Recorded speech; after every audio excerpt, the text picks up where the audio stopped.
محترم ناظرین، السلام علیکم ورحمۃ اللہ وبرکاتہ۔ شب برات میں قبرستان جانا، اس رات میں ایک اور عمل ہے جو ایک روایت سے ثابت ہے، وہ یہ کہ حضور صلی اللہ علیہ وسلم اس رات میں جنت البقیع میں تشریف لے گئے تھے۔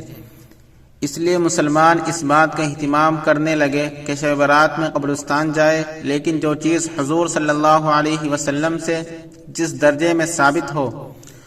اسے اسی درجے میں رکھنا چاہیے،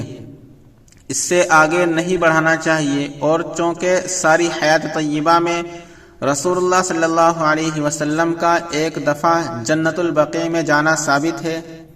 اس لیے اگر کوئی ایک دفعہ اس نیت سے چلا جائے تو ٹھیک ہے، لیکن ہر شب برات میں جانے کا اہتمام کرنا،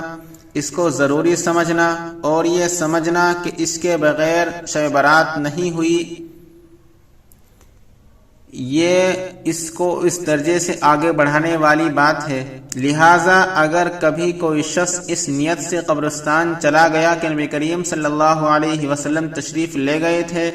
لہٰذا میں بھی آپ علیہ السلام کی اتباع میں جا رہا ہوں، تو انشاءاللہ اجر و ثواب ملے گا۔ اس کے ساتھ کسی سال ناغہ بھی کر لیا جائے، ہر سال اہتمام کے ساتھ جانے کی پابندی نہ کی جائے،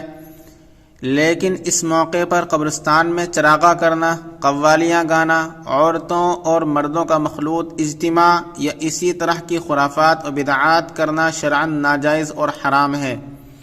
اور شریعت میں اس کا کوئی ثبوت نہیں ہے۔ ویڈیو پسند آئے تو لائک کیجیے، شیئر کیجیے اور چینل کو سبسکرائب کر دیجیے۔